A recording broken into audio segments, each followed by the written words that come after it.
Vanessa Marquardt was born on June 17, 1989 in the small town of Leominster, Massachusetts. Her parents divorced soon after her birth, but Vanessa's father remained very involved in her life. He stayed in the same town and tried to spend as much time as possible with his daughter. From a young age, Vanessa developed a strong love for nature and sports, thanks to her father. They often went hiking, skied in the nearby mountains, and visited the ocean to enjoy beach. Later on, Vanessa became passionate about yoga and jogging, even taking part in 2 major charity marathons. Vanessa was also dedicated to her education and aimed to build a successful career. After high school, she went to Boston University and earned a degree in communications. She worked at several local companies before landing her dream job at Google, which led her to move to New York City. Vanessa was excited about her new job and worked hard to move up in her career. Even with her busy schedule, she made time for charity, trying to help others. Vanessa also tried to visit her family as often as possible. They lived in a small town called Princeton, not far from her hometown, which was about 180 miles from New York. In early August 2016, when Vanessa was 27, she visited her family for the weekend and stayed at her mom's house. She spent time with relatives, caught up with friends, and planned to head back to New York on Sunday, August 7th. That morning, Vanessa spent some time at home with her mom, and in the afternoon, she decided to go for a jog.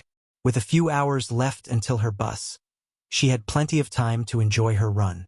She decided to run along the road near her mother's house. Although there were a few other houses along the way, they were mostly hidden by dense trees. Vanessa was supposed to be back in about half an hour, but she never returned. Her mom started to worry, knowing Vanessa still had to pack and catch her bus. She tried calling her, but Vanessa didn't pick up. About an hour after she left the house, Vanessa's phone started going straight to voicemail, making her mom even more anxious. She kept trying to reach her daughter, but there was no response. Her last hope was that Vanessa might have decided to meet some friends or visit other family members before heading back to New York. Her mom contacted all their relatives, but none of them had seen Vanessa. Fearing something bad had happened to her daughter, she decided to call the police. Officers spoke with her mom and began searching along the route Vanessa was supposed to jog. Her relatives and friends quickly joined the search, hoping to find her safe and well. Vanessa's bus to New York was scheduled to leave at 5:30 p.m., and everyone hoped she would show up by then. But when the bus left without her, it became clear that something serious had happened. Vanessa was very responsible about her work and would never miss the last bus. The search went on for several hours. The local police department requested assistance from the state police, who sent several officers with search dogs. Vanessa's father actively participated in the search and was extremely distressed. At one point, the police even had to ask him to go home because his anxiety was disrupting the process. Around 8:20 p.m., one of the search teams headed deeper into the woods, less than a mile from Vanessa's mother's house. The dogs led the officers in a specific direction, and soon they discovered a human body on the ground. Despite numerous bruises, the police immediately realized it was Vanessa Marquardt. Her clothes were missing except for one sneaker lying near the crime scene. In addition to the bruises, there were clear signs of burns on her body, and the sneaker was also partially burned. The police thought that the perpetrator might have attempted to dispose of the body and evidence using fire, but failed. They also suspected that Vanessa had been assaulted, which could have been the motive for the unknown killer. Detectives noted that along with the victim's clothes, her headphones and smartphone were also missing. Since these items were not found anywhere near the body, the perpetrator might have taken them. The body was handed over to medical examiners while the police began searching for suspects. Residents of Princeton, who quickly learned about what had happened, were shocked and scared. Their small town was considered very safe, and the last murder had occurred over 30 years ago. Now, with the news of Vanessa's murder and the horrific details, the town plunged into panic. People feared that the killer might be one of their own and worried that he could strike again. Medical examiners determined that the cause of death was strangulation. Vanessa had also sustained numerous injuries, some indicating that she had tried to fight off her attacker. Skin particles were found under her nails, and DNA analysis revealed that they belonged to an unknown man. Investigators immediately entered his DNA profile into the FBI database, but no matches were found. Despite this, the DNA profile became their only major piece of evidence. Now, the police could compare DNA samples from suspects with this profile. They also knew that the attacker likely had fresh scratches on his body, which could help identify him more quickly. Regarding the burns on Vanessa's body, experts found traces of an accelerant and determined it was gasoline. It seemed like the perpetrator had tried to use it to destroy evidence and the body right after the murder. The medical examiners couldn't conclusively determine if Vanessa had been sexually assaulted, but detectives continued to consider it a primary motive. They also didn't rule out the possibility that the attacker might have known the victim and had personal motives. Detectives put all their efforts into finding the perpetrator and turned to the local community for help. With Princeton's population of just 3,000, many residents knew each other, so the police hoped someone might have crucial information. They also asked people to be on the lookout for a man with fresh scratches, and soon their efforts paid off. A witness came forward, saying he had been driving along the road on the day of the murder around 12:45 p.m. He saw a dark SUV with the hood up on the roadside and a Latino man standing next to it. The man was of medium height and solid build, appearing to be between 20 and 30 years old. The witness didn't recall any other details since he had driven by at high speed. The only detail he could provide was that the man had short hair or a completely shaved head. An hour and a half later, the witness drove back along the same road and noticed the SUV was still there. This time, the hood was down, all the windows were closed, and the man was nowhere to be seen. The witness added that he hadn't thought much of it at the time, but after hearing about Vanessa's murder, he realized he might have seen the perpetrator. Another witness reported seeing Vanessa that day as she headed toward the road. According to him, a car was following her. The driver first passed by, then turned around and started following her again. Unfortunately, the witness couldn't see the license plate or remember any other details about the car. Soon, detectives received another lead. A witness working at a ski resort 10 minutes drive from Princeton noticed a suspicious man with a scratched face. This man was caught on surveillance camera and the witness provided the footage to the police. Thanks to the footage, they quickly identified the man and began investigating his possible involvement, but soon concluded that he was likely not the killer. A DNA analysis later confirmed this, and the man was cleared of suspicion. Over the next few weeks, police received more than 1,000 tips, some of which seemed very promising. They diligently checked each one, but repeatedly hit dead ends, failing to get any closer to catching the culprit. Detectives investigated local residents as well as people from other towns. They also looked into owners of dark SUVs, but none of these efforts yielded results. Vanessa's family couldn't sit still and wanted to contribute to the investigation. They put up flyers with information about the case in nearby towns and launched a website with all the details about the case. Despite the large number of tips and the community's involvement, with each passing week, investigators grew more and more discouraged. They had checked hundreds of men in the area and looked into Vanessa's acquaintances, but each lead ended up going nowhere. Several FBI profilers studied the case and concluded that the person who killed Vanessa most likely didn't know her and committed the crime spontaneously. They suggested that he might have driven by, seen Vanessa, and decided to assault her. They also noted that the perpetrator was likely living in Princeton or nearby towns or regularly visiting Princeton, possibly to see relatives or for work. Given the brutality of the attack, the profilers speculated that the killer might be a sociopath, making him harder to identify. Sociopaths not only lack guilt but are also skilled liars. The murderer could have acted completely normal after the crime, as if nothing had happened, and avoided drawing attention to himself. In the following months, the case made little progress, even though the local police department continued to work diligently on it. However, the more leads they followed, the less likely it seemed that they would be able to identify the perpetrator. But everything suddenly changed 9 months after the murder in a quite unexpected way. In April 2017, a state patrol officer was driving through the town of Worcester, about 18 miles from Princeton. At one point, he spotted a black SUV with a Latino man with short hair behind the wheel. Vanessa's case was well known among the police in the area, so the officer immediately recalled that the driver's appearance and vehicle matched witness descriptions. The patrol officer quickly grabbed a pen and wrote down the license plate number on his hand while the vehicle was still in view. Upon returning to the station, he checked the plate and found that the SUV was registered to a 31-year-old Angelo Ortiz, and he passed this information along to the detectives. Ortiz had no criminal record and had been living in Worcester with his girlfriend and 3 children for less than a year. Officers went to his house to request a DNA sample, but there was a problem. When Ortiz opened the door, they realized he barely spoke English. Fortunately, one of the officers knew Spanish, and Ortiz's girlfriend, who was also home, helped translate for him. During the conversation, Ortiz provided a DNA sample which was immediately sent to the lab. While waiting for the results, detectives decided to dig deeper into Ortiz's background. They discovered that he worked as a delivery driver, transporting packages from a warehouse to various post offices in the area.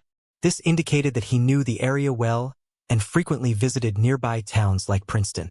Detectives also requested GPS data from Ortiz's smartphone, and the results were quite intriguing. Although the carrier could only provide approximate data based on cell towers, it showed that Ortiz was in Princeton at the time of Vanessa's attack, specifically in the area where her body was found. Digging deeper, police learned that after the murder, Ortiz made a purchase at a gas station in a neighboring town, just a few miles away. He bought only $5 worth of gasoline, as shown by his bank records. He had filled a small gas can, and as we recall, traces of gasoline were found on the victim's body. All of this strongly suggested to the detectives that Ortiz was likely involved in the crime. Soon they received the lab results. His DNA matched the skin particles found under Vanessa's nails. With confirmation of his involvement, the police finally arrested Ortiz. He denied any involvement in the murder, so the case went to court. With the evidence they had, including DNA results and GPS data from the day of the murder, the prosecution was confident they could secure a conviction. However, an unexpected problem arose. When Ortiz hired lawyers, they claimed that the police had obtained his DNA sample illegally, meaning it should be excluded from the evidence. They argued that the language barrier prevented Ortiz from understanding what was happening and from giving consent to the DNA collection. Ortiz insisted that he had signed a document he didn't understand and only provided the DNA sample because his girlfriend told him to do so. This situation posed a major challenge for the prosecution. Even with the undeniable DNA match, the defense's request could have jeopardized the case and led to Ortiz being released. The matter was deliberated for quite some time, but ultimately, the judge decided to uphold the DNA test results. Despite this, Ortiz still refused to confess, and the preparations for the trial dragged on for several years. Throughout this period, Ortiz remained in jail, as he was unable to pay the $10 million bail. In total, the wait for the trial lasted over 6 years from the time of the murder, with multiple delays for various reasons. For Vanessa's family, who had already suffered an immense loss, the waiting was extremely painful. During this time, investigators gathered more information that cast Ortiz in an unfavorable light. Though he had lived in the city for less than a year, Ortiz had earned a bad reputation. Several women in his neighborhood told police that they found Ortiz extremely unpleasant. He often made rude, intimate comments about them, and they were afraid to be near him. A former employee of the Princeton post office shared some interesting details. She frequently encountered Ortiz at work because he had been delivering packages. Almost every day, he made inappropriate comments in Spanish about her and another employee, seemingly unaware that she understood the language. She felt very uncomfortable every time he came by and was genuinely afraid of him. Moreover, this woman often walked to work along the same road where Vanessa had jogged. After hearing about Vanessa's death, she could no longer bear to live in the town and moved out. Eventually, the prosecution decided to offer Ortiz a deal, giving him a chance to be released at least in old age. Without the deal, he would likely spend the rest of his life in prison. So after some consideration, Ortiz agreed, and in October 2022, he pled guilty before the judge. As is often the case, the terms of the deal did not require Ortiz to provide any details of his crime. He only needed to admit his guilt, which he did. While the deal might seem unfair, the prosecution secured pretty strict terms. Ortiz was sentenced to 20 years for robbery as he had taken Vanessa's phone and headphones and received a sentence of 25 years to life with the possibility of parole only after 45 years. This means Ortiz can seek release only after he turns 81. Tragically, Vanessa's father, who had been awaiting justice for his daughter's murder, passed away just 10 days before the sentencing due to health problems. At the trial, his ex-wife stated that he died of a broken heart and unbearable grief caused by the murderer. Ortiz himself showed no signs of remorse or regret during his sentencing. Instead, he asked his lawyer to read a statement on his behalf. The lawyer stated that Ortiz understood why Vanessa's family saw him as a monster. However, he asked them to remember that he is also a person with a family that had supported him throughout the ordeal. He apologized to his own family for the pain he had caused them, but did not apologize to Vanessa's relatives. Ortiz was then sent back to prison, where he remains to this day. After Vanessa's death, her family and friends founded an organization named in her honor. Initially, they focused on offering self-defense courses for women, but over the years, their goals have expanded significantly, and now they work on a wide range of issues related to women's safety and the prevention of violence in all its forms.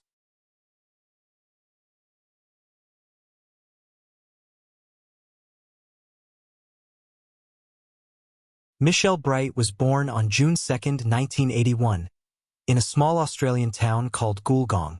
With a population of around 2,500 people, this quiet, close-knit community was far removed from big cities. Everyone knew each other, and because of its remote location, outsiders rarely passed through. Michelle lived there with her parents and 2 older brothers. She attended the local school where she had many friends, played basketball, and dreamed of becoming a veterinarian. Her love for animals was so strong that she even had her own horse. On top of that, Michelle wanted to have a big family of her own one day with 6 kids. By 1999, when she was 17, Michelle was focused on her studies.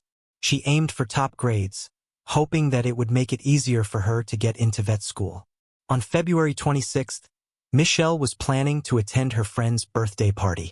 The plan was to gather at her friend's house, and afterwards, Michelle intended to spend the night at another friend's place since her home was quite a distance away. That evening, Michelle's mom drove her to the party because Michelle didn't have a car of her own. Before getting out of the car, Michelle said she'd see her mom the next morning, and they said their goodbyes. The next day, when Michelle's mom woke up, she noticed that her daughter still wasn't home. At first, she assumed Michelle was sleeping in late at her friend's place. But as the hours passed, her worry began to grow. Michelle didn't have a cell phone, so around noon, her mom started calling her friends to check on her. Eventually, she learned that Michelle had left the party around 12:30 a.m. with a couple who offered to drop her off in the town center. From there, Michelle only had a short walk to her other friend's house.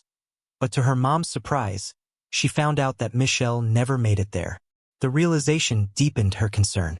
Hoping that maybe Michelle had decided to stay with someone else, she continued calling her friends, but all of them said they hadn't seen Michelle that night.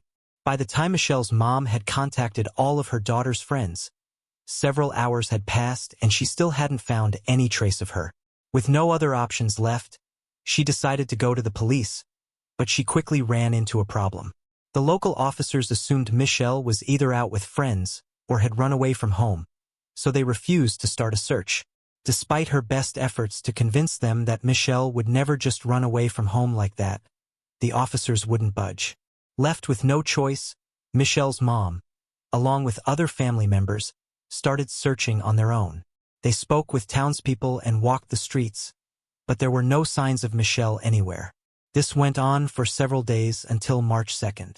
That evening, a man was out walking his dog along a road leading out of town. As he passed by an old railway near a field, something odd caught his eye in the tall grass. When he got closer, he realized it was a human body and called the police. The officers immediately recognized the victim as Michelle Bright. Her clothing was partially missing and her bra had been torn off. Michelle's bag was found near her body, but there were no other clues at the scene. What stood out was how close the body was to Michelle's home, only about half a mile away. But because of the tall grass, it was nearly impossible to spot from a distance.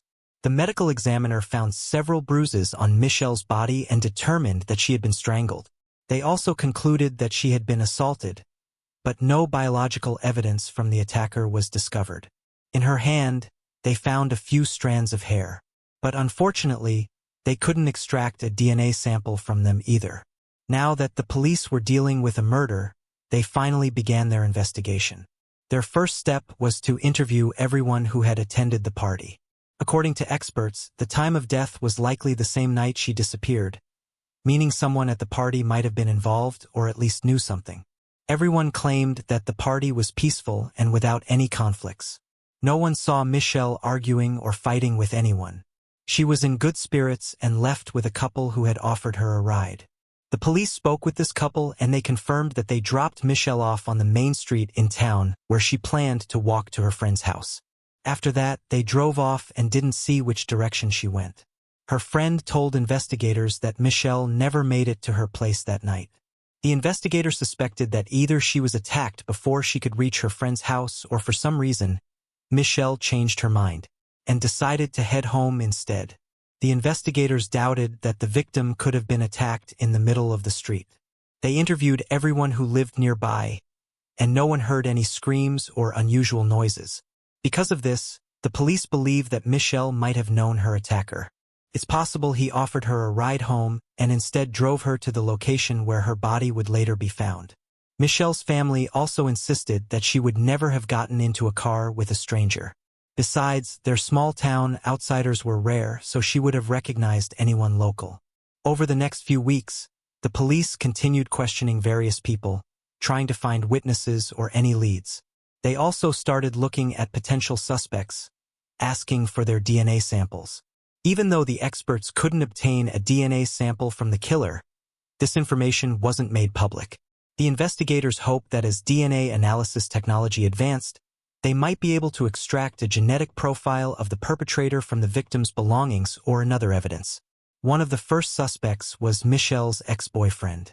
The police found out that she had broken up with him shortly before her death, and according to their friends, he wasn't happy about it. But there was no evidence against him, and investigators couldn't determine whether he had the opportunity to be on the street where Michelle was walking the night she was killed. Another local resident raised suspicion, because he seemed overly distraught about Michelle's death, even though they barely knew each other.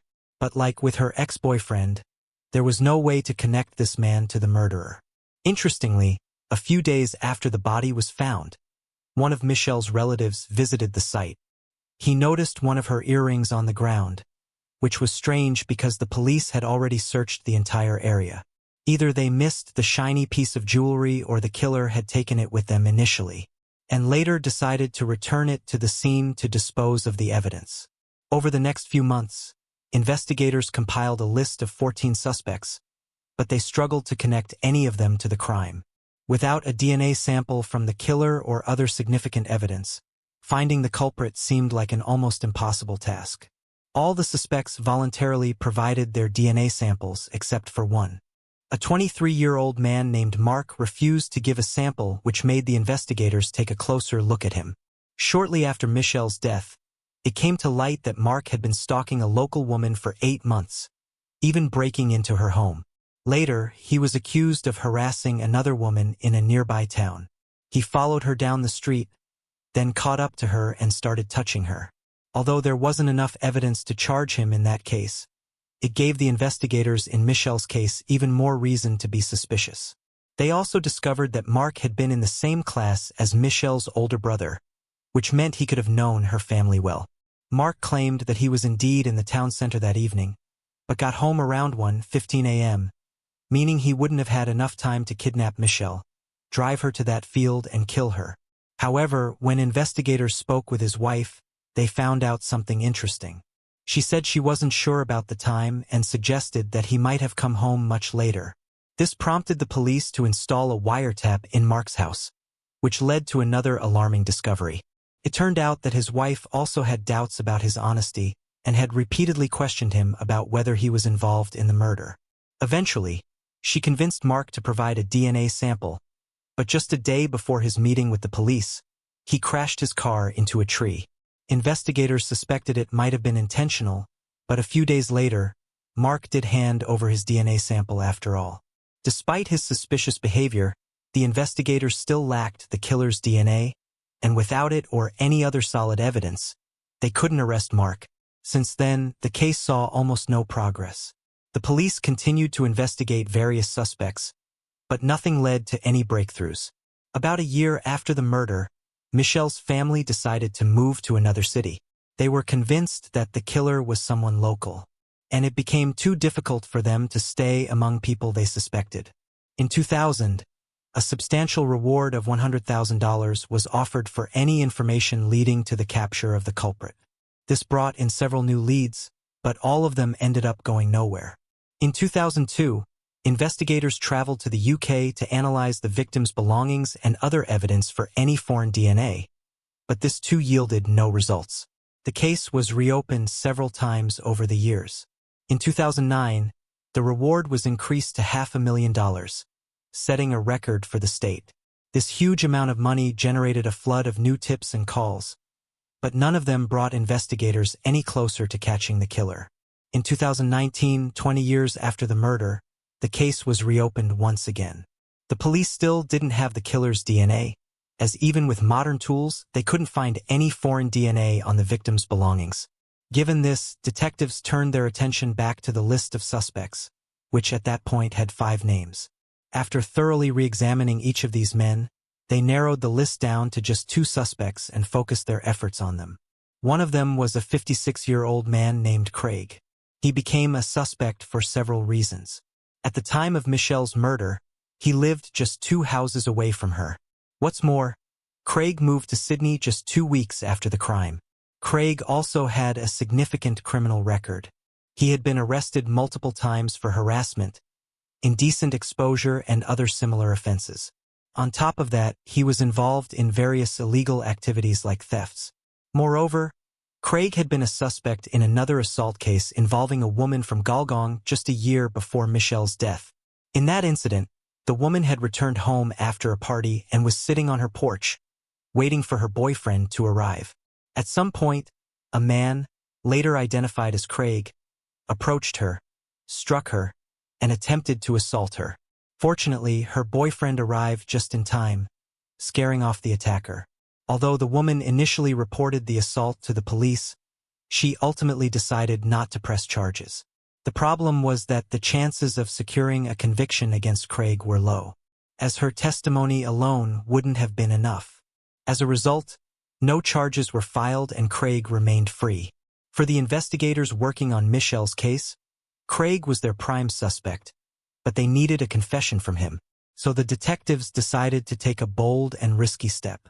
They planned a large-scale undercover operation.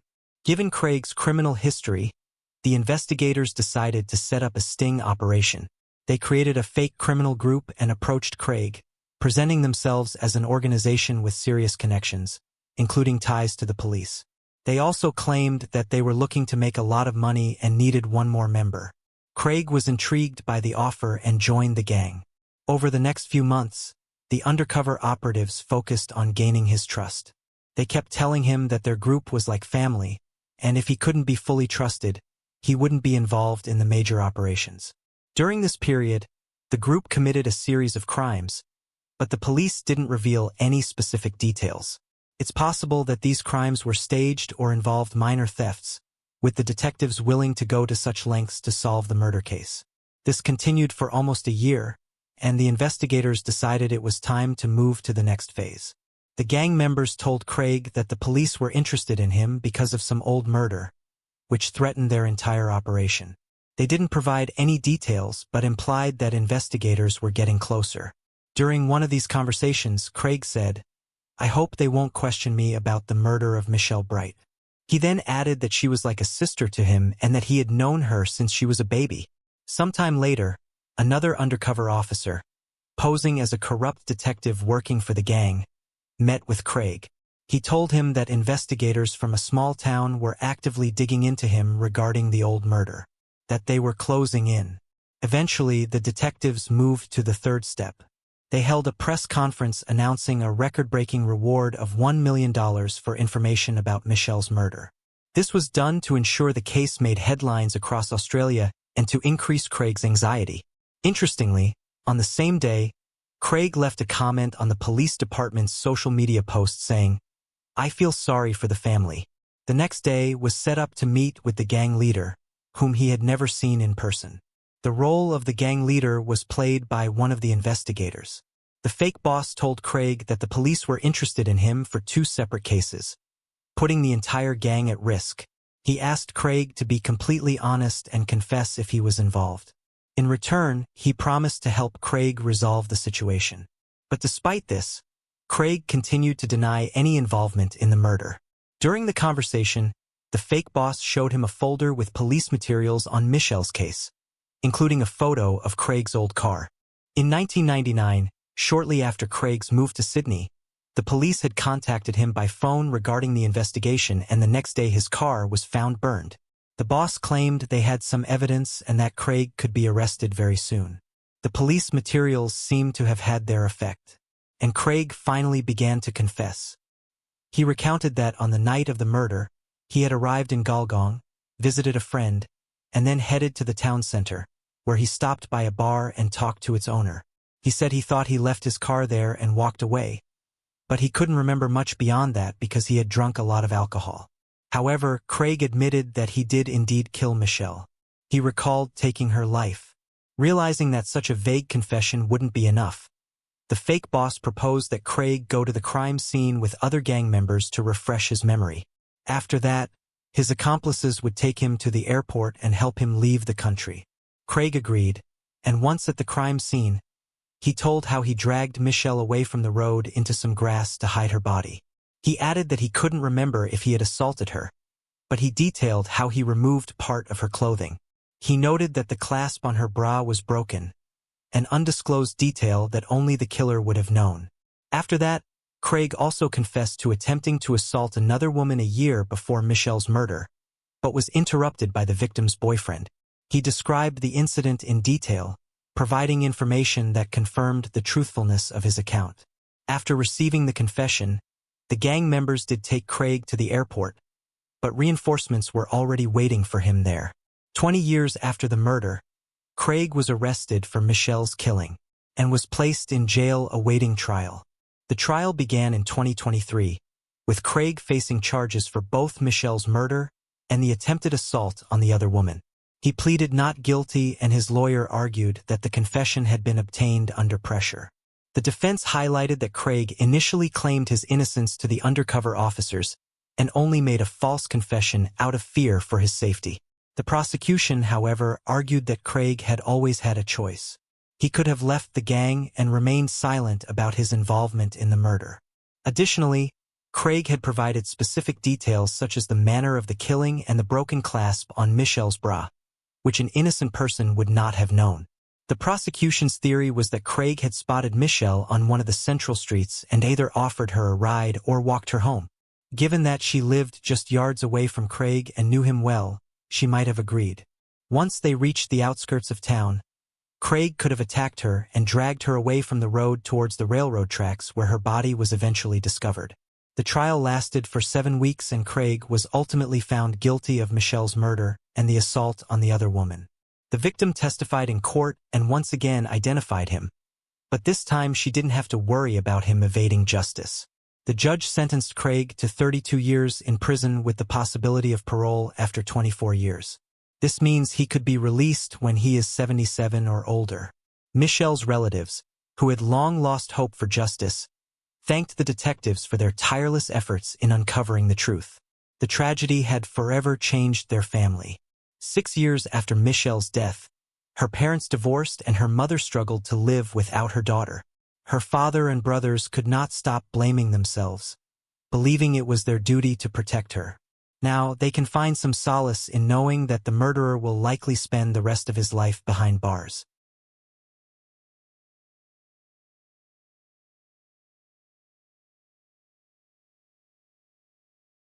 A girl from a small town went out for a walk and disappeared without a trace.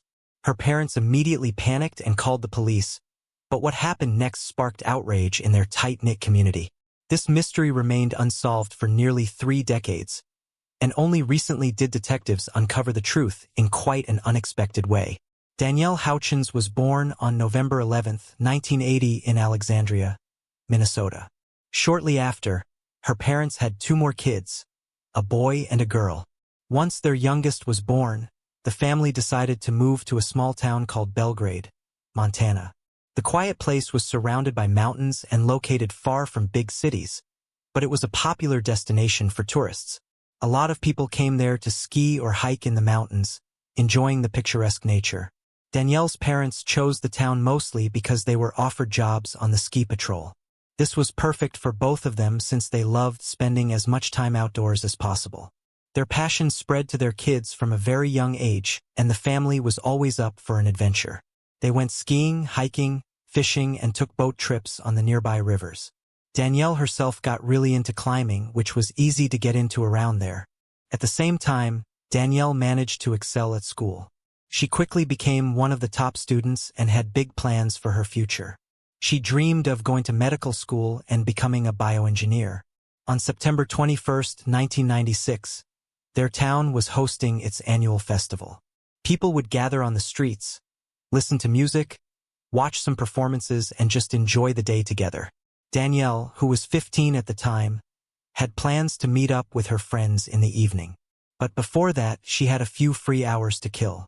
Instead of just sitting at home, she decided to go for a walk along the trail located near the river just outside of town. Her mom asked her to be back by 2 p.m. and gave Danielle her wristwatch since she didn't have one of her own. Danielle grabbed a bottle of water and headed out around 11:30, promising to be back on time. But 2 o'clock came and went and she still hadn't returned. Her mom started to worry, especially since they were expecting guests soon.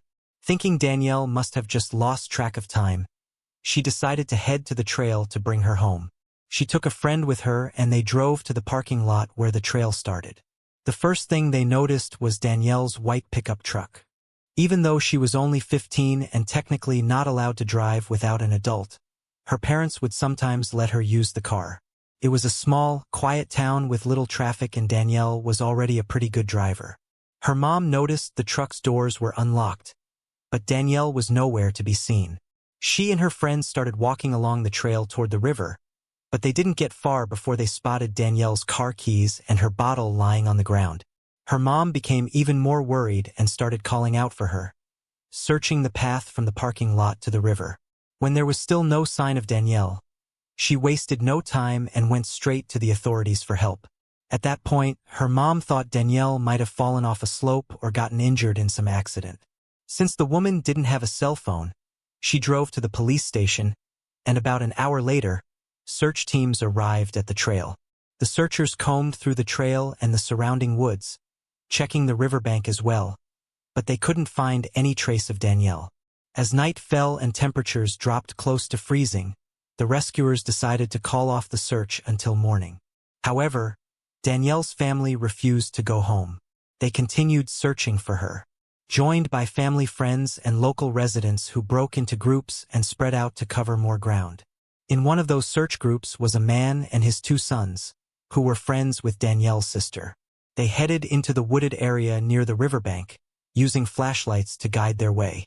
A few hundred yards from the parking lot, they noticed something strange in the water and went closer to check it out. Shining their lights into the river, they realized it was Danielle's body, lying near the shore in just a few feet of water. The man immediately knew she was dead and ran back to his car to notify the police. On his way to the station, however, he spotted Danielle's father and broke the devastating news to him. The police examined the scene and handed Danielle's body over to medical experts, who needed a few days to conduct a proper examination and determine the cause of death. But despite this, the sheriff quickly announced that it appeared to be an accident. There were no visible wounds or signs of foul play, so the police initially believed Danielle may have just accidentally fallen into the river and drowned. Danielle's family, devastated by the news of her death, couldn't believe it. From a young age, she had spent a lot of time outdoors, was very familiar with nature, and knew that trail along the river well. Her parents also couldn't understand how she could have drowned in such shallow water. Still, the sheriff stuck to his version and didn't launch a proper investigation. But everything changed when the medical examiners released their report. They discovered that Danielle had numerous scratches and bruises, which looked like defensive wounds. It appeared she had fought back against someone. They also noted that her underwear had been pulled down. The experts found it hard to imagine how this could have happened in the course of an accident. Moreover, they established that Danielle had been sexually assaulted and found a biological sample from an unknown male on her underwear. As for the cause of death, the examiners agreed that she had been drowned, but it seemed that someone had held her underwater. They also noticed that Danielle's watch, which should have been on her wrist, was found up near her elbow. The experts suggested that the killer might have dragged her by the arms, causing the watch to slip down as he pulled her toward the river. Despite all these findings, the medical examiners for some reason still listed the manner of death as undetermined. While they were sure Danielle had drowned, they couldn't find enough solid evidence to conclusively prove it was an intentional murder. Because of this, the police didn't launch a full investigation, maintaining that they were still uncertain about what really happened to Danielle. Even so, they did try to gather more details. When forensic experts examined Danielle's clothes, they found 4 hairs on her underwear, which also belonged to an unknown male. They believed these were arm hairs and managed to extract a partial DNA sample. However, the FBI didn't yet have a national DNA database. The only thing the experts could confirm was that the hairs and the semen found on Danielle's underwear came from the same person. The police also re-examined the area where Danielle's body was found and discovered a man's boot print in the dirt, although they weren't able to determine if it was connected to the case. Investigators questioned several potential suspects they thought might be involved, but couldn't link any of them to the crime. The problem was that the DNA sample they had was only partial, so they couldn't even compare it to the suspect's DNA. It's worth mentioning that many details of this case were kept secret, not only from the public but also from Danielle's own family. For a long time, they didn't even know that she had been sexually assaulted. From their perspective, it seemed like the police genuinely didn't have any idea what happened to Danielle. We're still trying to figure it out. Despite the sheriff's position, some police officers were puzzled that the case hadn't been reclassified as homicide and investigated accordingly. One of them was Cindy Botek, who had joined the police just a few days before Danielle's death. She's been involved in the investigation and, from the very beginning, was convinced they were dealing with a murder. However, back then she didn't have the authority to go against her superiors and launch a full-scale investigation. So all she could do was wonder what had really happened that day. One of the theories was that the killer might have known Danielle, like a neighbor or a friend. Votek spoke with her parents, but they couldn't think of anyone who would want to harm their daughter. She had never had any problems with her classmates or anyone else in town. For months after Danielle's death, there was almost no progress in the case. The police continued to interview people and consider various suspects. But because of the sheriff's reluctance to start a proper investigation, they couldn't do much. Some officers, including Botek, were baffled that the case hadn't been reclassified as a homicide and that no one was actively searching for the killer. To them, it was obvious that Danielle had been attacked and the person responsible could still be living in their community. A few years after the murder, the police tried entering the partial DNA sample found on Danielle's body into the FBI database, but no matches were found. In the years following Danielle's death, her family learned more details about the case, including the fact that she had been sexually assaulted. They were outraged that the sheriff hadn't treated it as a homicide from the start and had kept such critical information from them. The sheriff later claimed he had never considered the case an accident and had always believed it was a murder. This contradicted his earlier statements to local newspapers, where he had clearly said there wasn't enough evidence to label it a homicide. Danielle's parents also remembered him telling them the same thing, which only fueled their frustration and confusion. The sheriff then tried to shift the focus onto the medical examiners, insisting that the only reason he didn't launch a full investigation was because they had listed the manner of death as undetermined. But Danielle's family believed the sheriff was just trying to avoid responsibility. Everyone understood that a proper investigation in the first few days after the murder could have helped solve the case and catch the killer, but little effort was made. Now, many years later, finding the murderer had become far more difficult with the trail gone cold. Danielle's parents continued to fight for a fair investigation, but each attempt led to a dead end. Eventually, her younger sister took up the case, giving interviews to local media, reaching out to investigators, and doing everything in her power to ensure that one day Danielle's killer would be found. In 2019, 23 years after the murder, Danielle's family finally managed to get the investigation reopened. Unfortunately, this didn't lead to any real breakthroughs. The FBI's DNA database still didn't show any matches, and re-examining old suspects went nowhere, leaving the case stalled once again. This continued until 2021, when a new sheriff took over the local police department. He had joined the force just days before Danielle's death, and her case had haunted him ever since. Like some of his colleagues, he had always believed it was a murder, and now he had the authority to launch a full investigation. But after so many years, he had almost no solid leads, except for the partial DNA sample from the possible perpetrator. The sheriff realized the case needed a fresh perspective, so he brought in two outside experts. One was a former investigator from California who now worked as a private detective, and the other was a DNA specialist. Together, they focused on identifying the owner of the hair and the biological material found on Danielle's underwear. First, they sent the samples to a lab in California, which had some of the most advanced DNA analysis tools, and then they waited. Around the same time, in August 2023, Danielle's case was officially reclassified as a homicide, nearly 27 years after her death. A few months later, in early 2024, experts from the lab contacted the investigators, saying they hadn't gotten closer to identifying the owner of the DNA.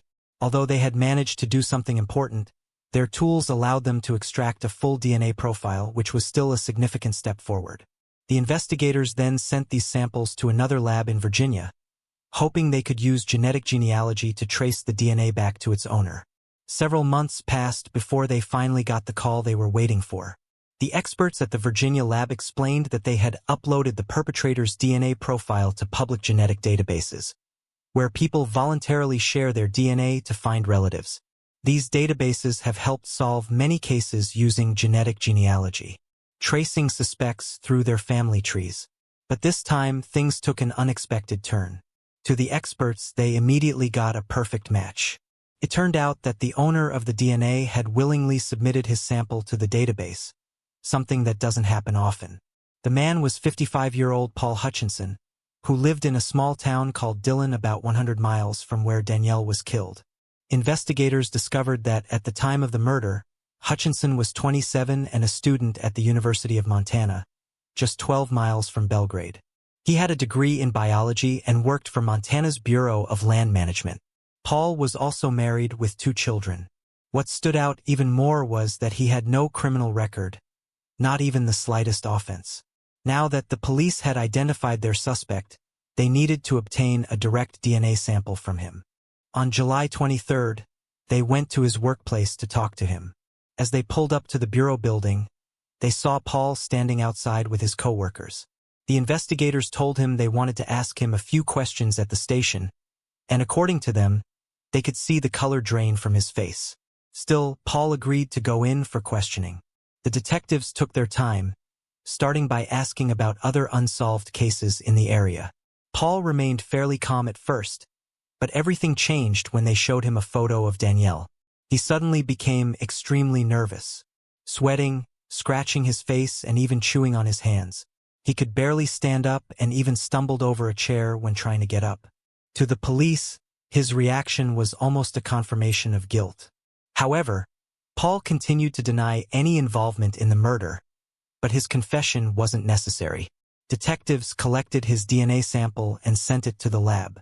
For now, they let him go, since they didn't have enough evidence to charge him with the murder until the lab results came back. Right after the interrogation, the detectives contacted Danielle's sister and told her that they had finally found her sister's killer. They added that the police had no doubt about his guilt and that the DNA analysis would only confirm it.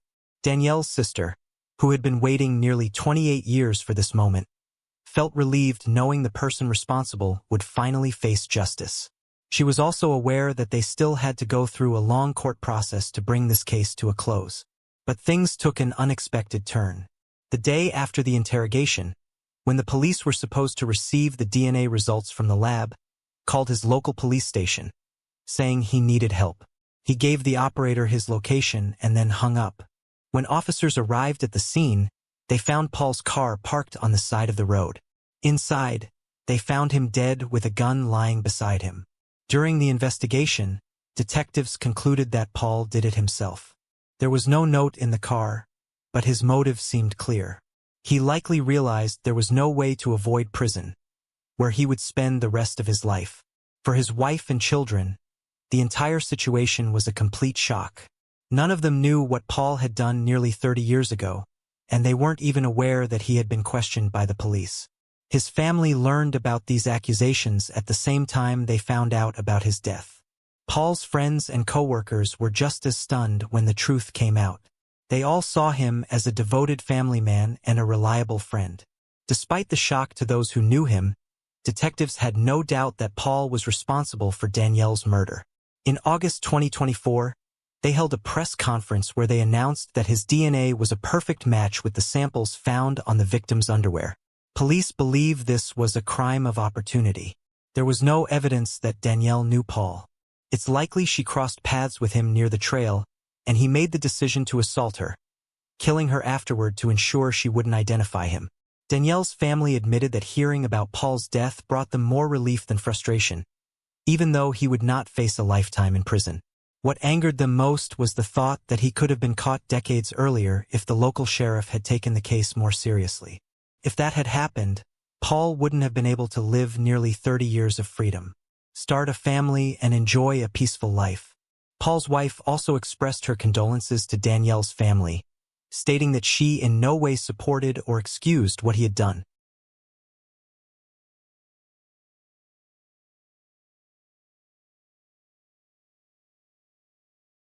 A woman was found in her own home under strange and unsettling circumstances.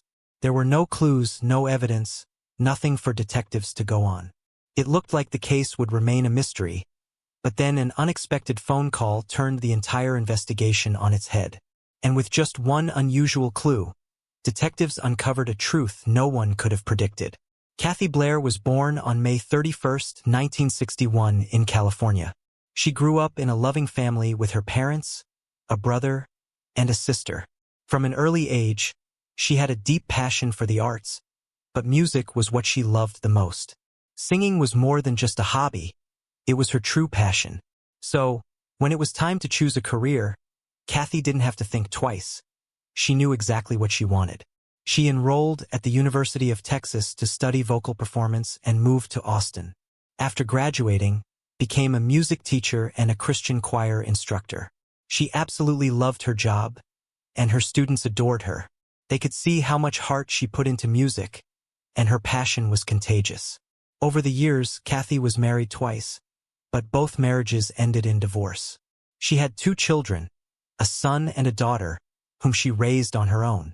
In 2013, when she was 52, Kathy moved into a new home in a quiet, safe suburb of Austin. She had been dreaming of a place that checked all her boxes, and she had finally found the perfect one. By then, her children were grown and living on their own, while Kathy continued her work in music and led the choir. In December 2014, her son Joe came to stay with her for a few weeks. He was 23 and serving in the military. Before his next deployment, he wanted to spend some time at home with his mom. On December 5th, Joe went out to meet some friends and didn't return home until almost noon the next day. As he walked into the house, he called out for his mom, but there was only silence. Feeling uneasy, he started checking the rooms one by one until he reached Kathy's bedroom. What he saw there was horrifying. She was lying on the floor next to her bed, surrounded by a pool of blood. Joe knew immediately she was gone. Panicked, he ran outside and called the police. When investigators got there, They quickly confirmed that Kathy had been dead for several hours, and from the sheer amount of blood at the scene, it was clear this wasn't an accident. This was murder. While the medical experts examined the body, police officers began processing the crime scene. One of the first things they noticed was that the drawers from a large jewelry box in her bedroom had been pulled out and were scattered on the floor. It looked like the killer had taken some of Kathy's jewelry, leading detectives to consider robbery as the primary motive. But something about that theory felt off. For one, the intruder hadn't taken anything else. Valuable items like Kathy's laptop, phone, and other expensive things were left untouched, right out in the open. The house wasn't ransacked, and there was no sign that the killer had searched for anything beyond the jewelry. Then there was the timing. Break-ins at night were pretty uncommon. Most burglars preferred to strike during the day when homeowners were at work. On top of that, this particular neighborhood was considered one of the safest in the city. Crimes like this just didn't happen there. Another strange detail was the sequence of events. It seemed like the killer had murdered Kathy first and only then started searching for valuables. Blood stains on the jewelry box drawers and other parts of the bedroom suggested that the attack happened before the so-called robbery began. That meant the intruder must have attacked Kathy the moment they stepped into her bedroom. Adding to the mystery, there were no signs of forced entry at the front door, although investigators found that the back door had been left unlocked. When they asked Joe about it, he explained that his mother often left that door open. With all this in mind, detectives started to wonder, was this really a robbery or just a cover-up? What if the killer had planned to murder Kathy all along? And if that was the case, it raised an even more chilling question. Could the person responsible have known her? And if so, they also know about that unlocked back door? Despite their best efforts, forensic experts couldn't find any evidence that might lead them to the killer. There were no fingerprints, no DNA, nothing that could identify the person responsible. The only clue they managed to recover was a partial shoe print in Kathy's bedroom, left behind in her blood. The medical examiners determined that Kathy had died from multiple stab wounds and also showed signs of strangulation. However, there was no evidence of SA, which only reinforced detectives' suspicion that this wasn't a random crime. It seemed personal. With no physical evidence to go on, police shifted their focus to Kathy's inner circle, looking for anyone who might have had a reason to harm her. Naturally, they started with her son, since he theoretically had the opportunity to commit the crime. But after checking his alibi, detectives quickly ruled him out. He had spent the entire night with friends, and his whereabouts were confirmed. Next, they spoke with Kathy's friends and coworkers, hoping to uncover any conflicts or grudges. But according to everyone they interviewed, had no enemies. She was well-liked, never got into fights, and devoted most of her time to the choir. Just when it seemed like they had hit a dead end, detectives came across a lead. Several of Kathy's close friends mentioned that she had frequently talked about her second ex-husband, the man she had divorced 4 years before the murder. According to Kathy, their breakup had been anything but smooth. Her ex-husband wouldn't leave her alone, kept showing up, refusing to let go. At one point, she even told friends she was worried for her safety and asked them not to tell him where she had moved. Detectives tracked the man down and discovered he was living not far from Austin. When they went to speak with him, his reaction immediately raised red flags. The moment they mentioned Kathy's death, his first response was she shot? That struck them as odd. Why would he assume she had been shot, rather than stabbed or killed some other way? When asked about his whereabouts that night, he claimed he had been staying in his RV for a short getaway. He even let detectives search it without a warrant. But despite their suspicions, they found nothing. No weapons, no blood, no signs that he had anything to do with the crime. Without any concrete evidence, they couldn't pin anything on him. He remained on their radar, but with no real leads, detectives had no choice but to keep looking for other suspects. A few days later, detectives received an unexpected call from one of Kathy's friends, who had something strange to share. She and a few others had organized a memorial service in Kathy's honor, and during the ceremony, a man they didn't recognize stood up to give a speech. From the very first words out of his mouth, something fell off. His tone, his mannerisms, Everything about him made the guests uneasy. But the strangest part was that no one there knew who he was. These were Kathy's closest friends, yet not a single one of them had ever seen this man before. And as he spoke, it became clear that he hadn't actually known Kathy either. His words didn't match reality, almost as if he was making things up on the spot. Curious, detectives asked around, and one of Kathy's friends finally recognized him. He had seen the man before. He worked as a sales clerk at a local women's clothing store. Police tracked this person down and questioned him. The man admitted he had never met Kathy. He said he had read about her murder in the news, felt sad, and decided to attend the memorial. His explanation was pretty weird, but there was no real evidence linking him to the crime. So, with nothing to hold him on, detectives had to move on, still searching for their killer. For several days, the case remained at a standstill until an unexpected twist changed everything. A man named Rob called the police, saying he had something they might want to see. According to his story, he had recently bought a new scope for his hunting rifle. This wasn't just any scope, it was equipped with a thermal imaging camera. Excited to test it out, he decided to take a walk in the early hours of December 6th, heading toward a wooded area near the edge of his neighborhood. As he walked, a car slowly drove past him before pulling over to the side of the road. A few seconds later, a man stepped out and headed down one of the nearby streets, disappearing into the night. At the time, Rob didn't think much of it, but later, when he saw the news about Kathy's murder, something clicked. The man he saw had been walking in the direction of her house.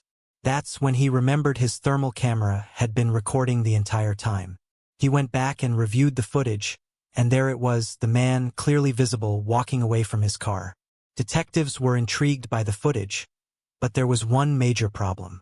It was recorded using thermal imaging, which meant it only captured the suspect's silhouette, so identifying him based on that alone would be nearly impossible. Still, the video provided some valuable clues. The man appeared to be tall, broad-shouldered, and had a distinct way of walking. And more importantly, the camera had also captured his car. Investigators hoped they could at least narrow down a list of possible vehicle models from the footage. They compared the man's height and build to their two main suspects, Kathy's ex-husband, and the strange man from the memorial, but neither of them matched the silhouette in the recording. Their cars didn't match either. This only deepened detectives' doubts about both men's involvement, effectively bringing them back to square one. Over the next few days, they kept analyzing the footage, trying to extract any useful details, while also searching for new potential suspects. But despite their efforts, nothing substantial came from it. The case, once again, was at a frustrating standstill. Then, on December 15th, everything changed. That morning, police received a call from a caretaker who had gone to check on an elderly couple, Billy and Sydney Shelton. As she approached their house, she immediately noticed something was wrong. The front door was wide open, and there were clear signs of a forced entry near the lock. Stepping inside, she made her way to the bedroom, and what she saw was horrifying. The couple was lying in a pool of blood, their bodies motionless. Without hesitation, she called the police.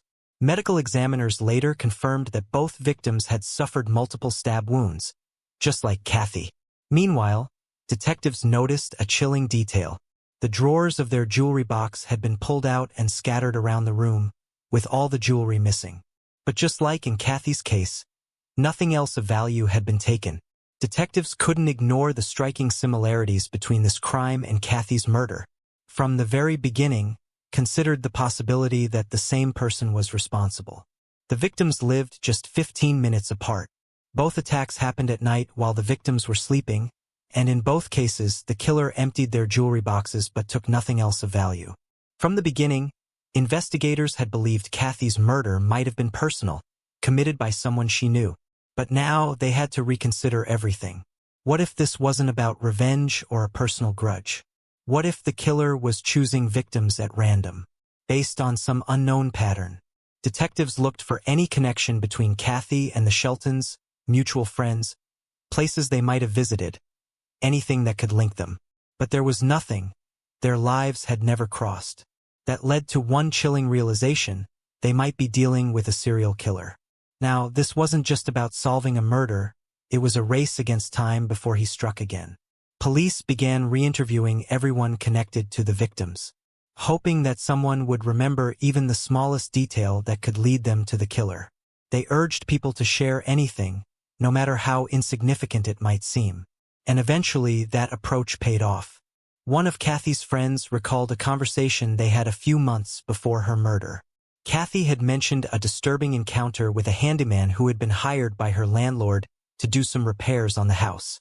She told her that the job had been done poorly, but more than that, something about the man's behavior had unsettled her.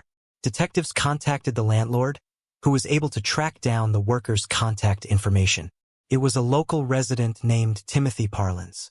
The first thing detectives discovered was that Timothy's brother worked at the church regularly attended by the Sheltons, and Timothy himself had also been seen there. Then they dug into his background and found something even more concerning. Timothy had a long rap sheet. He had been arrested multiple times for theft, and his targets were almost always jewelry. At time of the investigation, Timothy was out on parole and living in a long-stay hotel. Detectives went to see him and he agreed to answer their questions, but when they asked to come up to his room, he refused. Instead, he insisted on speaking with them outside, in the hotel parking lot. At first, Timothy claimed he didn't remember Kathy, but when detectives provided more details, he suddenly recalled doing some repairs at her house. He insisted he had nothing to do with her murder and even said he had an alibi. Had been working the night shift at a convenience store when Kathy was killed. As they spoke, detectives couldn't help but notice that Timothy didn't seem to match the silhouette from the thermal camera footage. He was significantly shorter than the man in the video, and his car didn't resemble the one seen that night. So, with no solid evidence against him, they left empty-handed. But then something unexpected happened.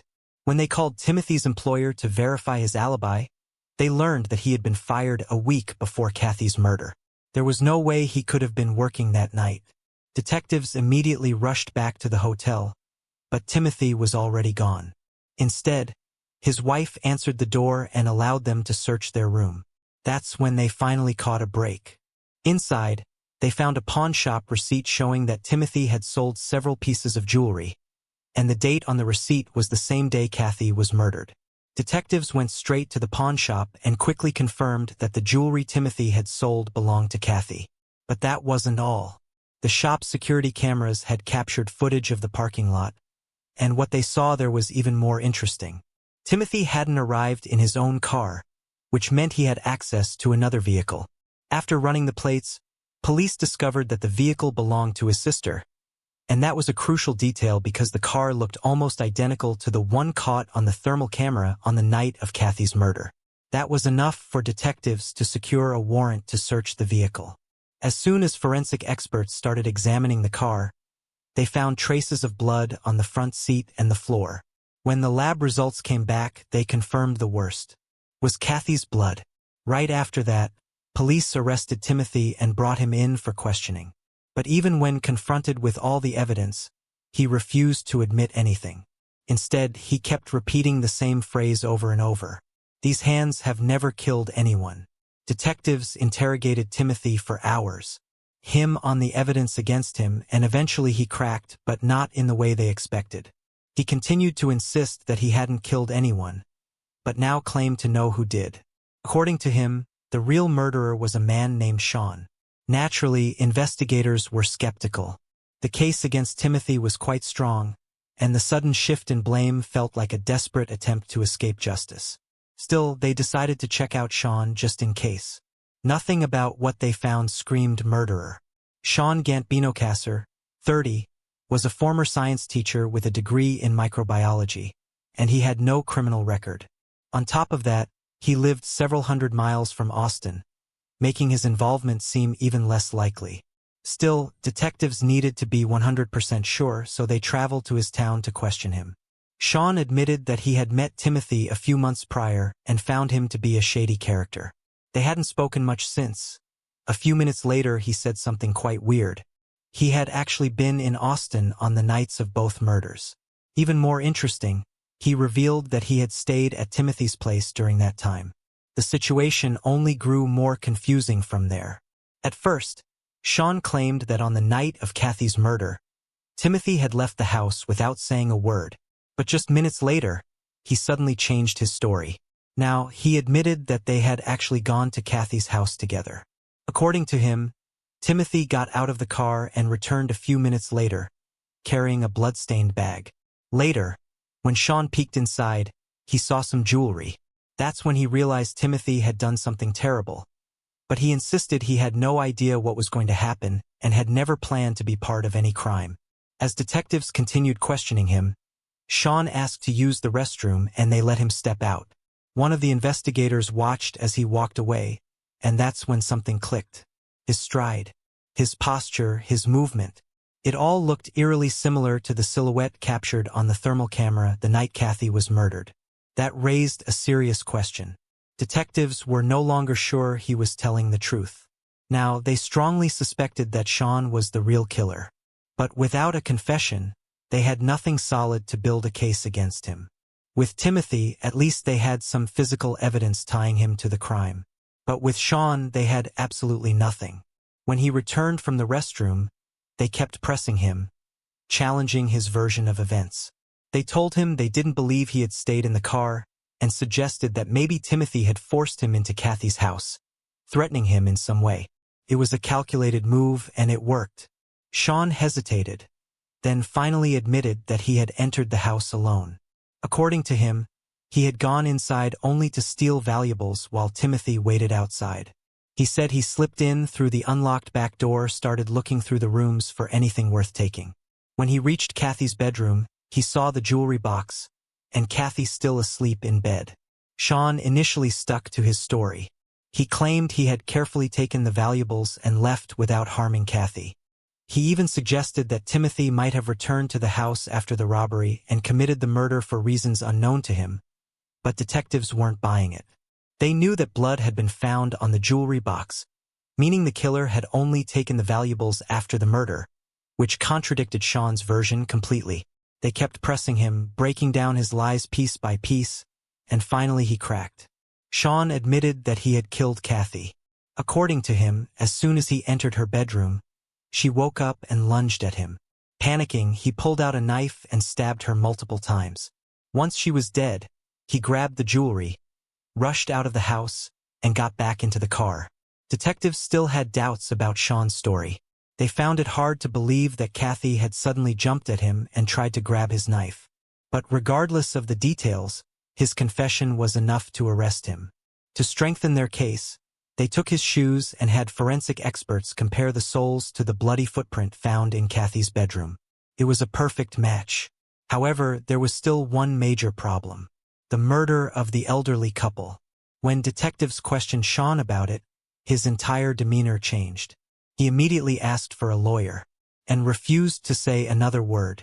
With no evidence directly linking him to that crime, investigators were at a dead end. So they turned back to Timothy.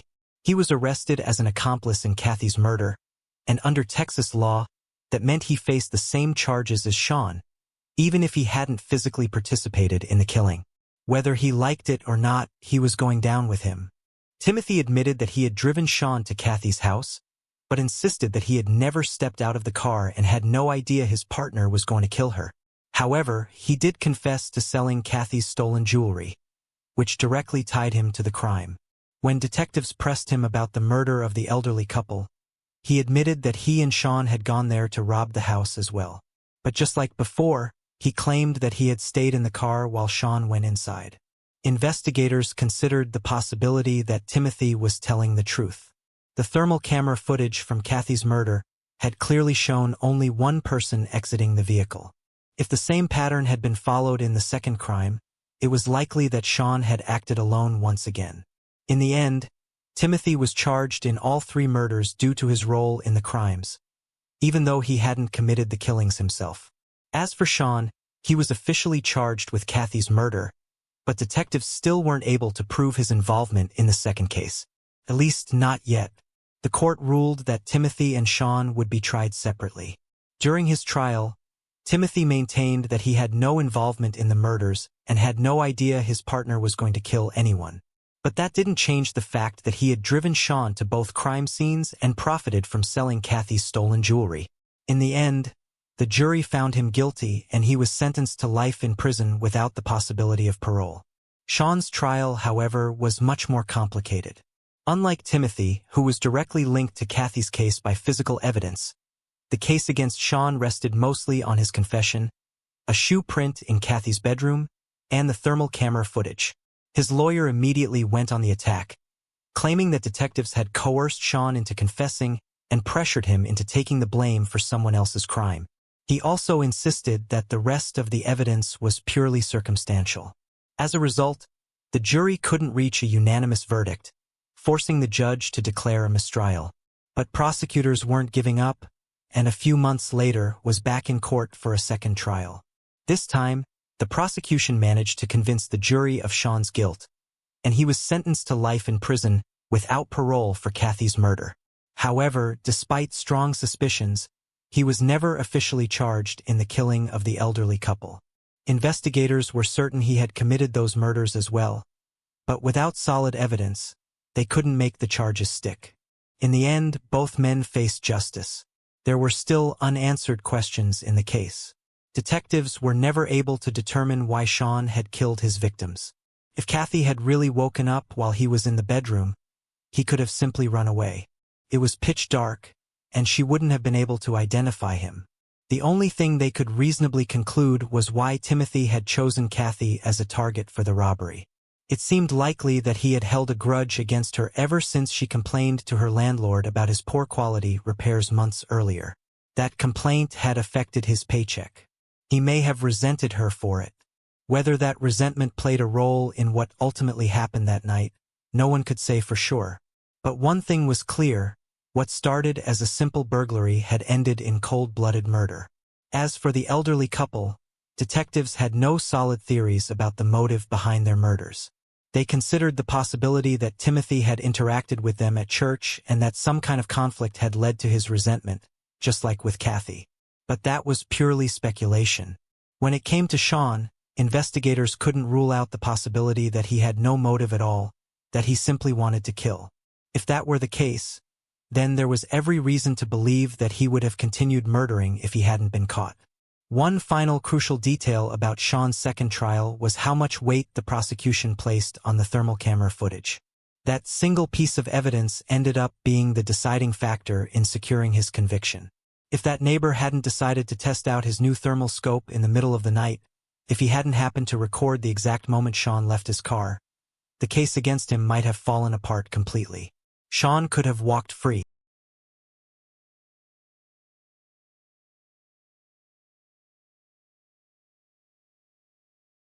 Morgan Nick was born on September 12, 1988, in the small town of Ozark, Arkansas. Shortly after her birth, her parents welcomed a son and a year later, another daughter. Morgan had a wonderful relationship with her younger siblings. They could spend hours playing together, and the little ones admired her in every way. When she was just starting to learn how to read, Morgan would practice with children's books, reading bedtime stories to her brother. She was also an animal lover from a young age, would often tell her parents that she wanted to be a veterinarian when she grew up. In elementary school, joined the Girl Scouts where she had fun making crafts, going on nature trips, and just enjoying time with the other girls. When Morgan was 6, her parents decided to get a divorce, but the kids still got to spend lots of time with their dad. In early summer of 1995, a family friend invited Morgan's mom to a Little League baseball game in a nearby town called Alma. At first, she thought about declining.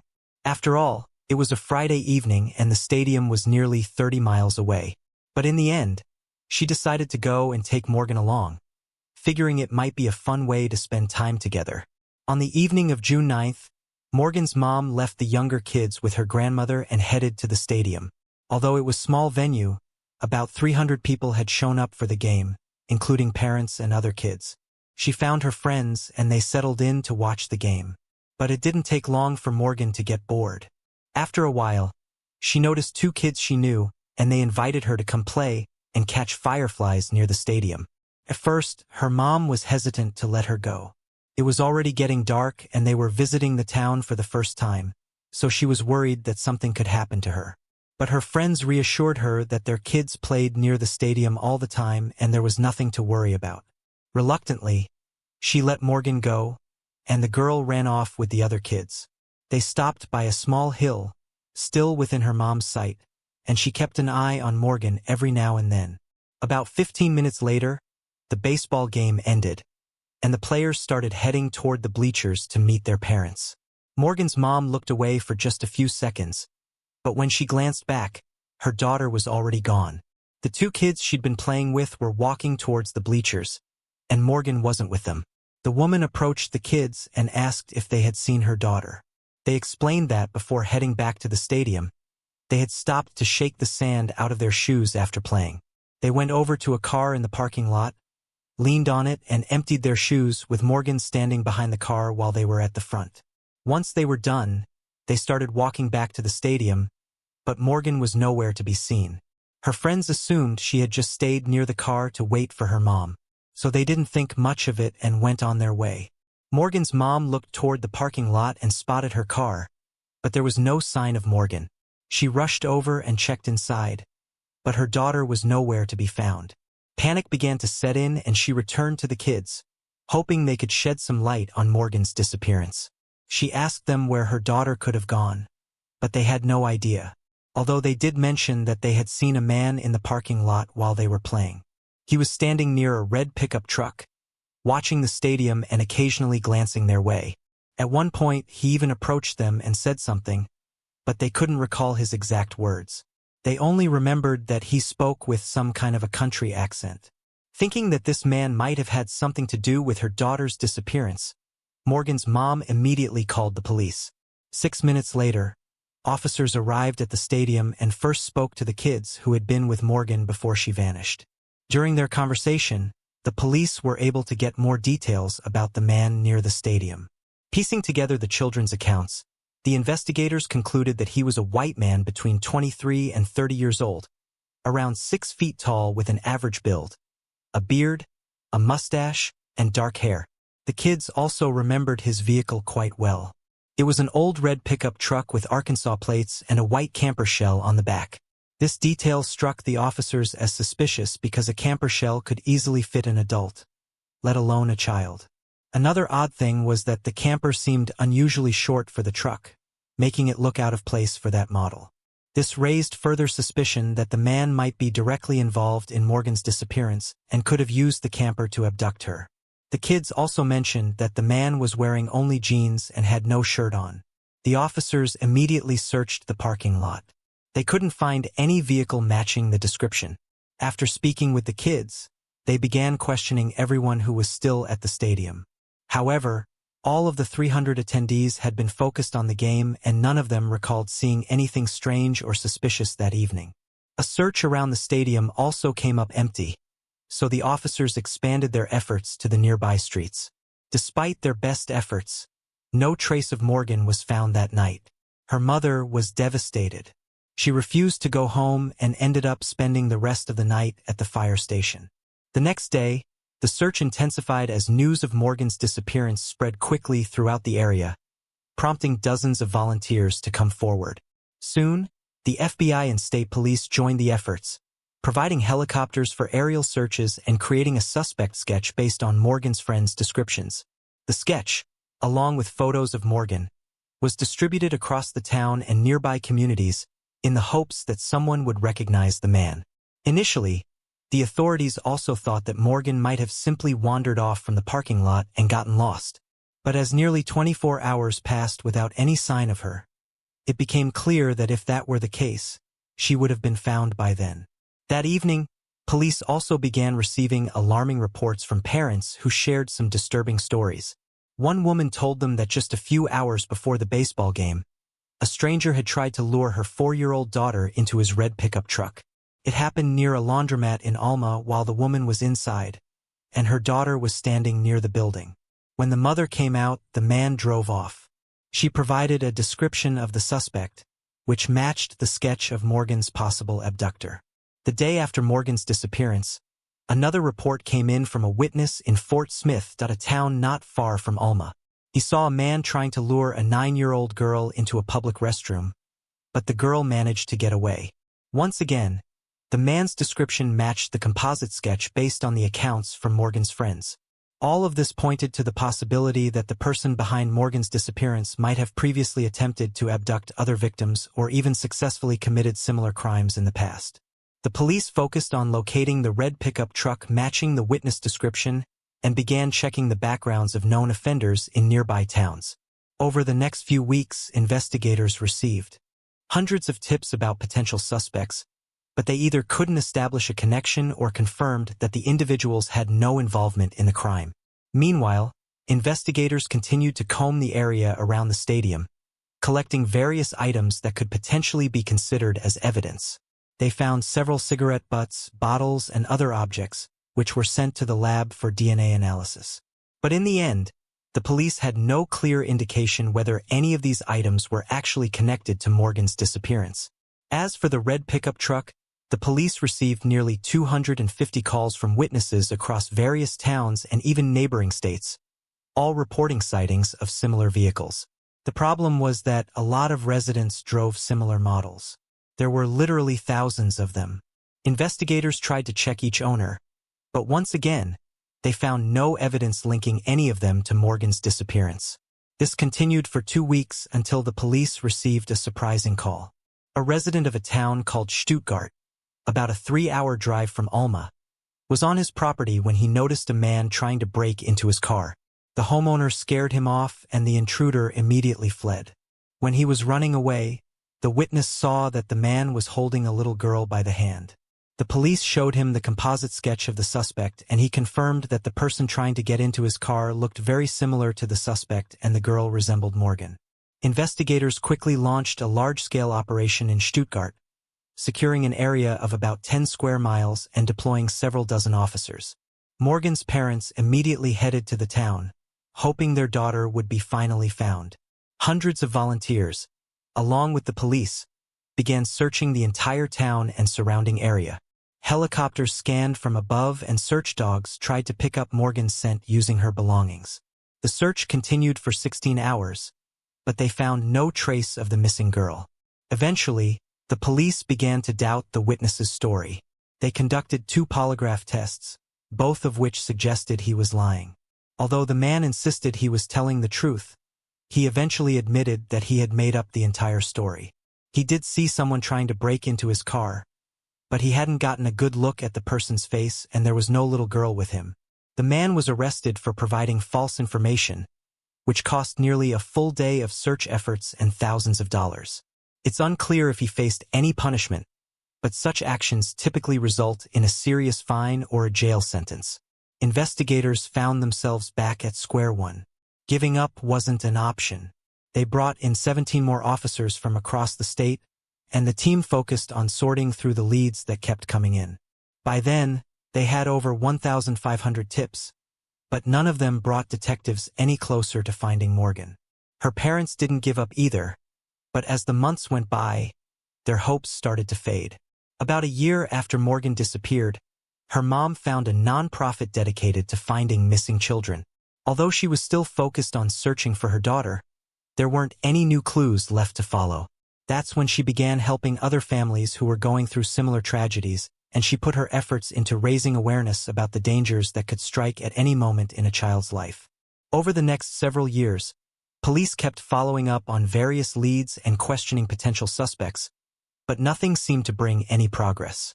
In 2001, 6 years after Morgan's disappearance, the FBI released an age-progressed image showing what she might look like. That same year, several well-known TV shows aired segments about her case, which led to an increase in the number of tips.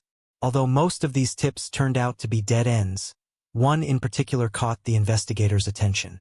The caller claimed that the girl's body was buried on a property in Boonville, a small town about an hour from Ulm. The police took this tip seriously because the person provided specific details about the case that had never been made public. In early 2002, they obtained a search warrant for the property. Bringing search dogs along, they dug up the entire area, but no trace of Morgan was found. Since then, the case remained cold for nearly a decade. In 2010, police received another tip about a possible location where Morgan's abductor might have held her, this time in another state. They conducted a search. But once again, there was no evidence to suggest the girl had ever been there. Interestingly, in 2017, police returned to search the same house, but this time for a different investigation. It turned out that a man who had once lived there was in prison for crimes against minors, and authorities suspected him in another similar case. But even then, the search turned up no new clues. In 2019, a new documentary about the case was released. For the first time since Morgan's disappearance, police shared a photo of the red pickup truck believed to be connected to the abductor. The vehicle had been briefly captured on someone's camera during the game, but the poor quality and angle made it nearly impossible to make out any important details. Following the documentary's release, police reached out to the public, asking for any information about who might have owned the truck. They received a series of new tips, but despite these efforts, they still couldn't make any progress in solving the case. This continued until 2021, when investigators finally named their main suspect in the case. The man was Billy Lynx, who had come to the police's attention in the early weeks of Morgan's disappearance. Lynx had a criminal record for offenses against minors, and he owned a similar red pickup truck. However, in 1995, police could not establish any connection between him and Morgan's disappearance, even after searching his truck. During his questioning, they felt that Billy was being honest about his innocence. He was also significantly older than 30, while detectives relied on Morgan's friends' accounts that described the abductor as being younger. Now, nearly 30 years later, detectives began to look at him again. This time, they hoped that modern DNA analysis tools could uncover any traces of Morgan's presence in his vehicle. But there were some issues. Billy had passed away in 2000 while serving time for an attempted abduction. Just 2 months after Morgan's disappearance, he tried to lure another girl into his car while she was standing outside a store. Her mother scared him off and reported the incident to the police, leading to his arrest. At that time, he was 70 years old, and he died of natural causes 5 years later while still in prison. Another complication was that police had no idea where Billy's pickup truck was, or if it even still existed after nearly 3 decades. The investigators focused on tracking down the pickup truck, and after some time, they managed to trace its chain of ownership since Billy's arrest. To the surprise of the detectives, they actually found the truck. It was still running, and the current owner agreed to let the police examine it. Initially, the detectives didn't get their hopes up too high, since any DNA evidence could have easily been erased or degraded over the years. But surprisingly, forensic experts found a few hairs in the truck bed that seemed to match Morgan's hair. The samples were sent to a Texas lab, equipped with the latest DNA analysis technology, for a closer look. It took 8 months, but finally there was a breakthrough. They managed to extract a DNA sample from the hair and compared it to Morgan's mother's DNA. The results indicated a close genetic match in the first degree of relation. In other words, the hair likely belonged to one of her children or siblings. Morgan's mother stated that she had never heard of Billy Lynx and had never met him in her life. Detectives also knew that no one else from Morgan's immediate family could have been in that truck, which meant that the little girl herself must have been there. On October 1, 2024, the police held a press conference to announce that Billy Lynx was now officially considered responsible for Morgan's abduction, and they had no doubt about his involvement. Unfortunately, no one believes that Morgan could still be alive nearly 29 years after her disappearance. Investigators suspect that Billy killed her in the first few days after the abduction, but where he hid her remains is still unknown. Even though the case is considered essentially solved, the police have declared that they will continue searching for her remains. Still, without a confession from Billy, this task seems nearly impossible. Detectives are also going to look into Billy's possible involvement in other cases. Considering that he had attempted at least a few kidnappings shortly after Morgan's disappearance, the police suspect that there could be many more crimes in his past. At the time of Morgan's abduction was already 70 years old, and it seems likely that he had a long history of such offenses. Plus, he had served in the military during World War II, giving him certain skills that may have been used in his crimes. It's worth noting that Morgan's disappearance became one of the most well-known crimes in all of Arkansas. Authorities even decided to rename the Amber Alert system to Morgan Alert in her memory. As for her mother, she continues to help other children and families through her non-profit organization. This work has been her way of coping with the loss of her daughter. Though deep down, she still holds on to a small hope that Morgan might somehow be alive. Share your thoughts on this story in the comments section, and don't forget to press the like button if you enjoyed my video. Thank you for watching.